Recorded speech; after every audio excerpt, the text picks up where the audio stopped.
भक्त बहनों और भाइयों, संतोषी माता की कथा प्रारंभ करने से पहले हम आपको संतोषी माता के व्रत की विधि बताएंगे। संतोषी माता के पिता गणेश, माता रिद्धि सिद्धि, धन धान्य सोना चांदी मोती मूंगा रत्नों से भरा परिवार। पिता गणपति की दुलार भरी कमाई, दरिद्रता दूर, कलह का नाश, सुख शांति का प्रकाश, बालकों की फुलवारी, धंधे में मुनाफे की भारी कमाई, मन की कामना पूर्ण, शोक विपत्ति चिंता सब दूर। संतोषी माता का लो नाम, जिससे बन जाए सारे काम। बोलो जय संतोषी माता की जय। इस व्रत को करने वाला कथा कहते और सुनते समय हाथ में गुड़ और भुने हुए चने रखे तथा सुनने वाले संतोषी माता की जय इस प्रकार जय जयकार मुख से बोलते जाएं। कथा समाप्त होने पर हाथ का गुड़ और चना गोमाता को खिलाए। कलश में रखा हुआ गुड़ चना सबको प्रसाद के रूप में बांट दें। कथा से पहले कलश को जल से भरें, उसके ऊपर गुड़ चने से भरा कटोरा रखें। कथा समाप्त और आरती करने के बाद कलश के जल को घर में सब जगहों पर छिड़के और बचा हुआ जल तुलसी की क्यारी में डाल दे। सवा आने का गुड़ चना लेकर माता का व्रत करें। सवा पैसे का भी गुड़ ले तो कोई आपत्ति नहीं। गुड़ घर में हो तो ले, विचार ना करे, क्योंकि माता भावना की भूखी है। कम ज्यादा का कोई विचार नहीं, इसलिए जितना भी बन पड़े श्रद्धा से अर्पण करें। श्रद्धा और प्रेम से प्रसन्न मन हो व्रत करना चाहिए। व्रत के उद्यापन में 2.5 सेर खाजा, मोमनदार पूड़ी, खीर, चने का साग नैवेद्य रखें। घी का दीपक जलाकर संतोषी माता की जय जयकार बोले तथा नारियल फोड़े। इस दिन घर में कोई खटाई न खाए, न स्वयं खाए और न किसी दूसरे को खाने दे। कुटुंबी ना मिले तो ब्राह्मणों के, रिश्तेदारों के या पड़ोसियों के बालक बुलाएं। उन्हें खटाई की कोई वस्तु ना दे तथा भोजन कराकर यथाशक्ति दक्षिणा दे। नगद पैसे ना दे, कोई वस्तु दक्षिणा में दे। व्रत करने वाला कथा सुन प्रसाद ले एक समय भोजन करे। इससे माता प्रसन्न होगी, दुख दरिद्रता दूर होगी तथा मनोकामना पूर्ण होगी। अब संतोषी माता की कथा सुनिए। एक बुढ़िया थी और उसके 7 बेटे थे। 6 कमाने वाले थे, एक निकम्मा था। बुढ़िया माँ 6 पुत्रों की रसोई बनाती, भोजन कराती और पीछे से जो कुछ बचता वो 7वें को देती थी। परंतु 7वां पुत्र बड़ा भोला भाला था, मन में कुछ विचार न करता। एक दिन वो अपनी बहू से बोला, देखो मेरी माता का मुझ पर कितना प्रेम है। वो बोली, क्यों नहीं, सबका झूठा बचा हुआ तुमको खिलाती है। वो बोला, ऐसा नहीं हो सकता, मैं जब तक आंखों से न देखूं मान नहीं सकता। बहू ने हंसकर कहा, देख लोगे तब तो मानोगे। कुछ दिन बाद बड़ा त्योहार आया। घर में 7 प्रकार के भोजन और चूरमा के लड्डू बने। वो जांचने को सर के दर्द का बहाना कर पतला कपड़ा सिर पर ओढ़कर रसोई घर में सो गया और कपड़े में से सब देखता रहा। 6 भाई भोजन करने आए। उसने देखा माँ ने उनके लिए सुंदर सुंदर आसन बिछाए, 7 प्रकार की रसोई परोसी। वो आग्रह करके जिमाती रही, वो देखता रहा। 6 भाई भोजन कर उठे, तब माँ ने उनकी झूठी थालियों में से लड्डुओं के टुकड़ों को उठाया और एक लड्डू बनाया। जूठन साफ कर बुढ़िया माँ ने पुकारा, उठ बेटा, 6 भाई भोजन कर गए, अब तू ही बाकी है, उठ भोजन कर ले। वो कहने लगा, माँ मुझे भोजन नहीं करना, मैं परदेश जा रहा हूँ। माता ने कहा, कल जाना हो तो आज ही जा। वो बोला, हाँ हाँ जा रहा हूँ। ये कहकर वो घर से निकल गया। चलते समय बहू की याद आई। वो गौशाला में कंडे थाप रही थी। वहां जाकर बोला, मेरे पास तो कुछ नहीं, ये अंगूठी है सो ले लो और अपनी कुछ निशानी मुझे दो। वो बोली, मेरे पास क्या है, ये गोबर भरा हाथ है। ये कहकर उसकी पीठ पर गोबर के हाथ की थाप मार दी और वो चल दिया।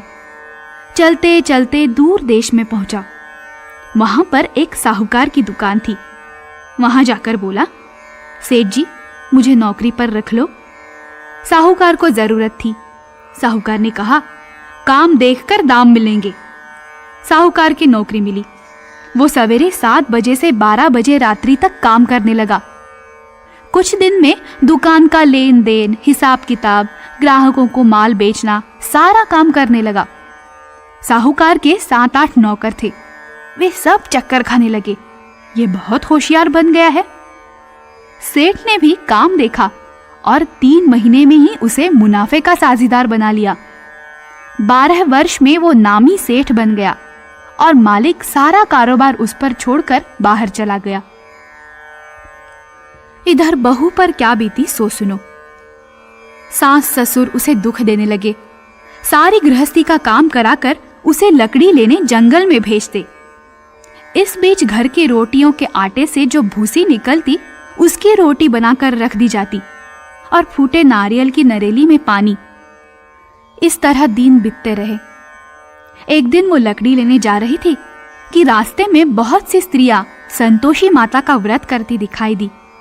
वहां वो खड़ी होकर कहने लगी, बहनों, ये तुम किस देवता का व्रत करती हो और इसके करने से क्या फल होता है? इस व्रत के करने की क्या विधि है? यदि तुम अपने इस व्रत का विधान मुझे समझाकर कहोगी तो मैं तुम्हारा बड़ा एहसान मानूंगी। तब उनमें से एक स्त्री बोली, सुनो, ये संतोषी माता का व्रत है। इसके करने से निर्धनता, दरिद्रता का नाश होता है, लक्ष्मी आती है, मन की चिंताएं दूर होती हैं, घर में सुख होने से मन को प्रसन्नता और शांति मिलती है, निपुत्री को पुत्र मिलता है, प्रीतम बाहर गया हो तो शीघ्र आ जाता है, कुमारी कन्या को मनपसंद वर मिलता है, राजद्वार में बहुत दिनों से मुकदमा चलता हो तो खत्म हो जाता है, कलह क्लेश की निवृत्ति हो, सुख शांति हो, घर में धन जमा हो, पैसा जायदाद का लाभ होता है, तथा और भी मन में जो कुछ कामना हो सब इस संतोषी माता की कृपा से पूरी हो जाती है, इसमें संदेह नहीं। वो पूछने लगी, ये व्रत कैसे किया जाए? ये भी बताओ तो बड़ी कृपा होगी। स्त्री कहने लगी, 1.25 आने का गुड़ चना लेना, इच्छा हो तो 5.25 आने का लेना या 1.25 रुपये का भी सहूलियत अनुसार लेना। बिना परेशानी, श्रद्धा और प्रेम से जितना भी बन सके 1.25 लेना। 5.25 पैसे से 5.25 आने तथा इससे भी ज्यादा शक्ति और भक्ति अनुसार गुड़ और चना ले। हर शुक्रवार को निराहार रहे, कथा कहना सुनना, इसके बीच क्रम टूटे नहीं, लगातार नियम पालन करना। सुनने वाला कोई ना मिले तो घी का दीपक जला उसके आगे जल के पात्र को रख कथा कहना, परंतु नियम ना टूटे। जब तक कार्य सिद्ध न हो नियम पालन करना और कार्य सिद्ध हो जाने पर व्रत का उद्यापन करना। 3 मास में माता पूरा फल प्रदान करती हैं। यदि किसी के खोटे ग्रह हो तो भी माता 1 वर्ष में अवश्य सिद्ध करती हैं। कार्य सिद्ध होने पर ही उद्यापन करना चाहिए, बीच में नहीं। उद्यापन में 2.5 सेर आटे का खाजा तथा इसी अनुसार से खीर तथा चने का साग करना। 8 लड़कों को भोजन कराना। जहां तक मिले देवर, जेठ, भाई, बंधु, कुटुंब के लड़के लेना। ना मिले तो रिश्तेदारों और पड़ोसियों के लड़के बुलाना। उन्हें भोजन करा, यथाशक्ति दक्षिणा दे, माता का नियम पूरा करना।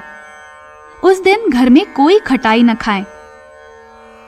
ये सुन बुढ़िया की बहू चल दी। रास्ते में लकड़ी के बोझ को बेच दिया और उन पैसों से गुड़ चना ले माता के व्रत की तैयारी कर आगे चली और सामने मंदिर देख पूछने लगी, ये मंदिर किसका है? सब कहने लगे, ये संतोषी माता का मंदिर है। ये सुन माता के मंदिर में जा माता के चरणों में लौटने लगी। विनती करने लगी, माँ, मैं दीन हूँ, निपट मूर्ख हूँ, व्रत के नियम कुछ जानती नहीं, मैं बहुत दुखी हूँ। हे माता जगजननी, मेरा दुख दूर कर, मैं तेरी शरण में हूँ। माता को दया आई। एक शुक्रवार बीता कि दूसरे शुक्रवार को ही इसके पति का पत्र आया और तीसरे को उसका भेजा हुआ पैसा आ पहुंचा। ये देखकर जेठानी मुंह सिकोड़ने लगी। इतने दिनों इतना पैसा आया, इसमें क्या बढ़ावा है? लड़के ताने देने लगे। काकी के पास अब पत्र आने लगे, रुपया आने लगा। अब तो काकी की खातिर बढ़ेगी। अब तो काकी बुलाने से भी नहीं बोलेगी। बेचारी सरलता से कहती, भैया पत्र आए, रुपया आए तो हम सबके लिए अच्छा है। ऐसा कहकर आंखों में आंसू भरकर संतोषी माता के मंदिर में आ मातेश्वरी के चरणों में गिरकर रोने लगी। माँ, मैंने तुमसे पैसा नहीं मांगा, मुझे पैसे से क्या काम है? मुझे तो अपने सुहाग से काम है। मैं तो अपने स्वामी के दर्शन और सेवा मांगती हूं। तब माता ने प्रसन्न होकर कहा, जा बेटी, तेरा स्वामी आएगा। ये सुन खुशी से बावली हो घर जाकर काम करने लगी। अब संतोषी मां विचार करने लगी, इस भोली पुत्री से मैंने कह तो दिया तेरा पति आएगा, पर आएगा कहां से? वो तो इसे सपन में भी याद नहीं करता। इसे याद दिलाने तो मुझे जाना पड़ेगा। इस तरह माता उस बुढ़िया के बेटे के पास जा सपन में प्रकट हो कहने लगी, साहूकार के बेटे, सोता है या जागता है? वो कहता है, माता सोता भी नहीं हूं, जागता भी नहीं हूं, बीच में ही हूं। कहिए क्या आज्ञा है? मां कहने लगी, तेरा घर बार है या नहीं? वो बोला, मेरा सब कुछ है माता, माँ बाप भाई बहन बहू, क्या कमी है? माँ बोली, पुत्र तेरी घरवाली कष्ट उठा रही है। वो बोला, हाँ माता, ये तो मुझे मालूम है, परंतु जाऊं कैसे? परदेश की बात है, लेन देन का कोई हिसाब नहीं, कोई जाने का रास्ता नजर नहीं आता, कैसे चला जाऊं? माँ कहने लगी, मेरी बात मान, सवेरे नहा धोकर संतोषी माता का नाम ले, घी का दीपक जला दंडवत कर दुकान पर जा बैठना। देखते देखते तेरा लेन देन चुक जाएगा, जमा माल बिक जाएगा, सांझ होते होते धन का ढेर लग जाएगा। अब तो वो सवेरे बहुत ही जल्दी उठ मित्र बंधुओं से अपने सपने की बात कहता है। वे सब उसकी बात अनसुनी कर दिल्लगी उड़ाने लगे, कहीं सपने भी सच्चे होते हैं। लेकिन एक बूढ़ा बोला, देखो भाई, मेरी बात मान, इस तरह सांच या झूठ कहने के बदले देवता ने जैसा कहा है वैसा ही करना, तेरा क्या जाता है? अब बूढ़े की बात मानकर नहा धोकर संतोषी माता को दंडवत कर घी का दीपक जला दुकान पर जा बैठता है। थोड़ी देर में वो क्या देखता है कि देने वाले रुपया लाए, लेने वाले हिसाब लाए। कोठे में भरे सामानों के खरीददार नगद दाम में सौदा करने लगे। शाम तक धन का ढेर लग गया। मन में माता का नाम ले प्रसन्न हो घर जाने के वास्ते ही गहना कपड़ा सामान खरीदने लगा। यहाँ के काम से निपट घर को रवाना हुआ।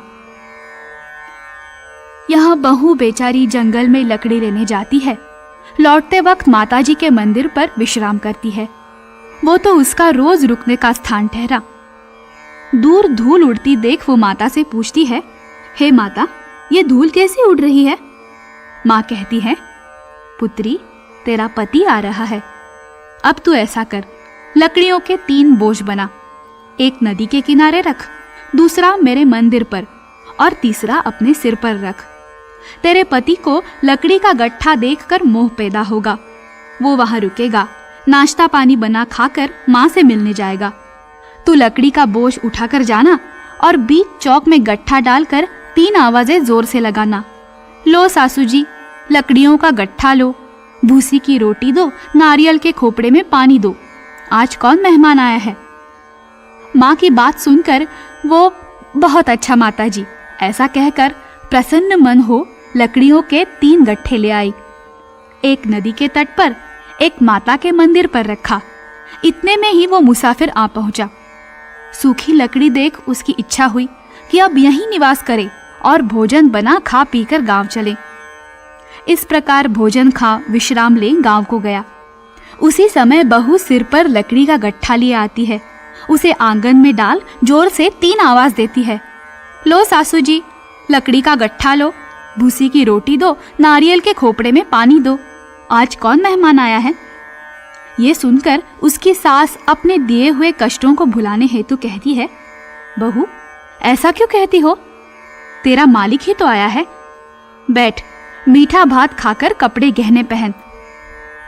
इतने में आवाज सुनकर उसका स्वामी बाहर आता है और अंगूठी देख व्याकुल हो जाता है। माँ से पूछता है, ये कौन है? माँ कहती है, बेटा ये तेरी बहू है। आज 12 वर्ष हो गए, जब से तू गया है तब से सारे गांव में जानवर की तरह भटकती फिरती है। काम काज घर का कुछ करती नहीं, 4 समय आकर खा जाती है। अब तुझे देखकर भूसी की रोटी और नारियल के खोपड़े में पानी मांगती है। वो लज्जित हो बोला, ठीक है माँ, मैंने इसे भी देखा है और तुम्हें भी। अब मुझे दूसरे घर की चाबी दो तो मैं उसमें रहूंगा। ठीक है बेटा, जैसी तेरी मर्जी। ये कहकर माँ ने चाबियों का गुच्छा पटक दिया। उसने लेकर दूसरे कमरे को खोलकर सारा सामान जमाया। एक दिन में ही वहां राजा के महल जैसा ठाट बाट बन गया। अब क्या था, वो सुख भोगने लगी। इतने में अगला शुक्रवार आया। उसने अपने पति से कहा, मुझे माता का उद्यापन करना है। उसका पति बोला, बहुत अच्छा, खुशी से कर ले। तुरंत ही वो उद्यापन की तैयारी करने लगी। जेठ के लड़के को भोजन के लिए कहने गई। उसने मंजूर किया, परंतु पीछे जेठानी अपने बच्चों को सिखलाती है, देखो रे, भोजन के समय सब लोग खटाई मांगना, जिससे इसका उद्यापन पूरा ना हो।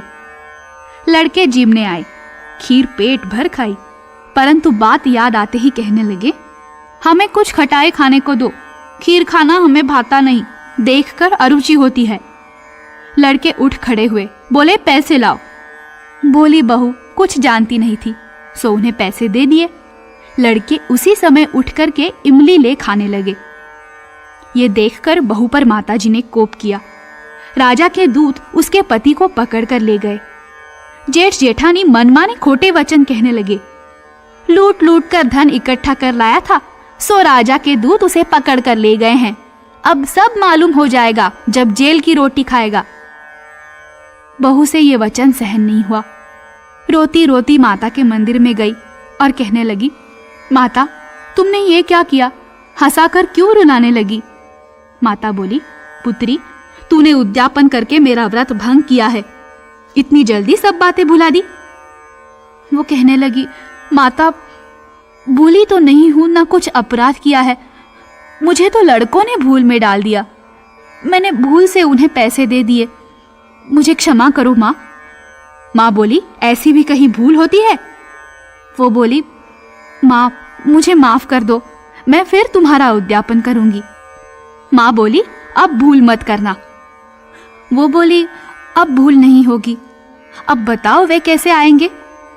माँ बोली, पुत्री जा, तेरा मालिक तुझे रास्ते में ही आता मिलेगा। वो निकली, रास्ते में पति आता मिला। उसने पूछा, तुम कहाँ गए थे? तो वो कहने लगा, इतना धन जो कमाया है उसका टैक्स राजा ने मांगा था, वो भरने गया था। वो प्रसन्न हो बोली, भला हुआ, अब घर चलो। कुछ दिन बाद फिर शुक्रवार आया। वो बोली, मुझे माता का उद्यापन करना है। पति ने कहा, करो। वो फिर जेठ के लड़कों से भोजन को कहने लगी। जेठानी ने 1-2 बातें सुनाई और लड़कों को सिखा दिया कि तुम पहले ही खटाई मांगना। लड़के गए, खाना खाने से पहले ही कहने लगे, हमें खीर खाना नहीं भाता, जी बिगड़ता है, कुछ खटाई खाने को दो। बहू बोली, खटाई खाने को नहीं मिलेगी, खाना हो तो खाओ। ये कहकर ब्राह्मणों के लड़के लाकर भोजन कराने लगी। यथाशक्ति दक्षिणा की जगह 1-1 फल उन्हें दिया। इससे संतोषी माता प्रसन्न हुई। माता की कृपा होते ही 9वें मास उसको चंद्रमा के समान सुंदर पुत्र प्राप्त हुआ। पुत्र को लेकर प्रतिदिन माताजी के मंदिर को जाने लगी। माँ ने सोचा कि रोज आती है, आज क्यों न मैं ही उसके घर चलूं, इसका आसरा देखूं तो सही। ये विचार कर माता ने भयानक रूप बनाया। गुड़ और चने से सना मुख, ऊपर से सूंड के समान होंठ, उस पर मक्खियां भिनभिना रही हैं। दहलीज में पैर रखते ही उसकी सास चिल्लाई, देखो रे, कोई चुड़ैल डाकिनी चली आ रही है, लड़कों इसे भगाओ नहीं तो सबको खा जाएगी। लड़के डरने लगे, चिल्लाकर खिड़की बंद करने लगे। बहू रोशनदान से देख रही थी। प्रसन्नता से पगली होकर चिल्लाने लगी, आज मेरी माता मेरे घर आई है। ये कहकर बच्चे को दूध पिलाने से हटाती है। इतने में सास का क्रोध फूट पड़ा। मरी रान इसे देखकर कैसे उतावली हुई जो बच्चे को पटक दिया। इतने में माँ के प्रताप से जहां देखो वहां लड़के ही लड़के नजर आने लगे। बहू बोली, माँ जी, मैं जिनका व्रत करती हूँ ये वही संतोषी माता हैं। इतना कह झट से सारे घर के किवाड़ खोल दिए। सबने माता के चरण पकड़ लिए और विनती कर कहने लगे, हे माता, हम मूर्ख हैं, हम अज्ञानी हैं। तुम्हारे व्रत की विधि हम नहीं जानते। तुम्हारा व्रत भंग कर हमने बड़ा अपराध किया है। हे माता, आप हमारे अपराध को क्षमा करो। इस प्रकार माता प्रसन्न हुई। हे माता, बहू को जैसा फल दिया वैसा सबको दो। जो ये कथा सुने या पढ़े उसका मनोरथ पूर्ण हो। बोलो संतोषी माता की जय।